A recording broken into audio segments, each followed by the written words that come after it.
अस्सलाम वालेकुम जी।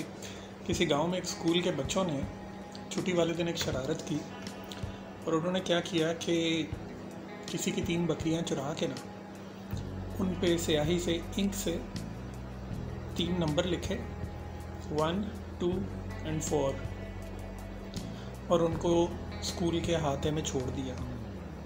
अगले दिन जब स्कूल की इंतज़ामिया के लोग आए तो उन्होंने देखा कि काफ़ी गंद पड़ा हुआ था और बू फैली हुई थी। तो जब उन्होंने देखा तो उनको वो बकरियां नज़र आईं। अच्छा, अब 1 नंबर बकरी मिल गई, 2 नंबर मिल गई, यानी जिस पे नंबर 2 लिखा हुआ था, और 4 नंबर जिस पे लिखा हुआ था वो मिल गया।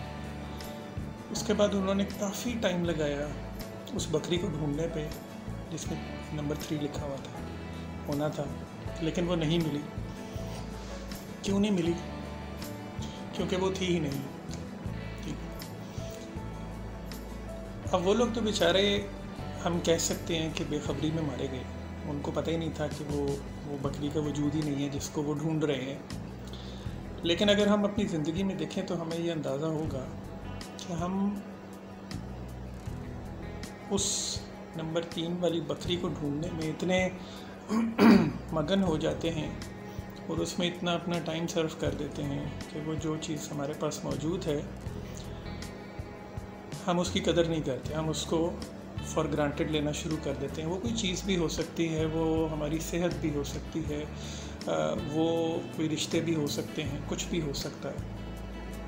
ठीक है। सो एक तो पहली चीज़ तो ये कि ये जो चीज़ें, जो रिश्ते, जो लोग, दोस्त, सेहत, सब कुछ जो हमारे पास है उसको फॉर ग्रांटेड ना लें। और फॉर ग्रांटेड लेने का एक नुकसान बहुत बड़ा ये होता है कि हम शुक्रगुजारी भूल जाते हैं। सो ये जो आज मैं आपसे मुख्तसर सी बात कर रहा हूँ, इसका मकसद ये है कि शुक्रगुजारी को अपनी ज़िंदगी का हिस्सा बना लें। हम अक्सर उस दौड़ में इतने मगन हो जाते हैं कि हम शुक्रगुजारी भूल जाते हैं और फिर हम शिकवा गुनाह होते हैं अल्लाह ताला से कि हमारे पास है कुछ नहीं, जबकि अगर हम गौर करना शुरू करें तो हमारे पास बहुत कुछ है। किसी ने पूछा था कि मेरे पास ऐसा है क्या कि मैं अल्लाह का शुक्र अदा करूं, तो उसको कहा गया कि अपने दिल पे हाथ रखो और देखो अगर तुम्हें धड़कन की आवाज़ आ रही है ना, दिल धड़क रहा है, तो ये सबसे बड़ी वजह है शुक्रगुजार होने की। बाकी चीज़ें इसके बाद आती हैं। जब मैं छोटा था ना तो मेरी अम्मी अक्सर पंजाबी में एक बात कहती होती थी, अगर मैं उसमें अड़ जाऊँ तो मुझे माफ़ कीजिएगा क्योंकि पंजाबी में इतनी रवानी नहीं है।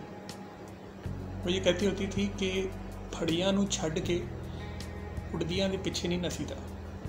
ठीक है, यानी जो चीज़ आपके हाथ में हो उसको छोड़ के जो नहीं है उसके पीछे नहीं भागते। लेकिन उस वक्त तो खैर नहीं समझ आती थी, लेकिन अब वाकई समझ आती है ये चीज़ कि हमें कदर करनी चाहिए उन चीज़ों की, वैल्यू करना चाहिए उन चीज़ों को, उन रिश्तों को, उन लोगों को, अपने आप को, अपनी सेहत को, और जो कुछ अल्लाह ताला ने हमें अता किया है, जो कि बहुत कुछ है और वो बहुत कुछ बहुत से लोगों के पास नहीं है। बहुत सारी चीज़ें ऐसी हैं जिनको हम कुछ नहीं समझते, लेकिन उन लोगों से पूछें कि जिनके पास वो नहीं है। ठीक है, जो चीज़ हमारे लिए बहुत कम है वो किसी के लिए बहुत ज़्यादा हो सकती है। तो इसलिए मकसद सिर्फ ये था कि चलते फिरते इस शुक्रगुजारी को अपनी ज़िंदगी का हिस्सा बनाएं, क्योंकि अल्लाह ताला ने फरमाया है कि तुम मेरा शुक्र अदा करो, मैं तुम्हें और ज़्यादा अदा करूँगा। तो जब हम शुक्र नहीं अदा करते तो फिर शिकायत कैसे? तो आज की बात बस इतनी ही सी थी। बाकी मैं आप पे छोड़ता हूँ कि आप इस पर सोचिएगा ज़रूर। अपना ख्याल रखिएगा।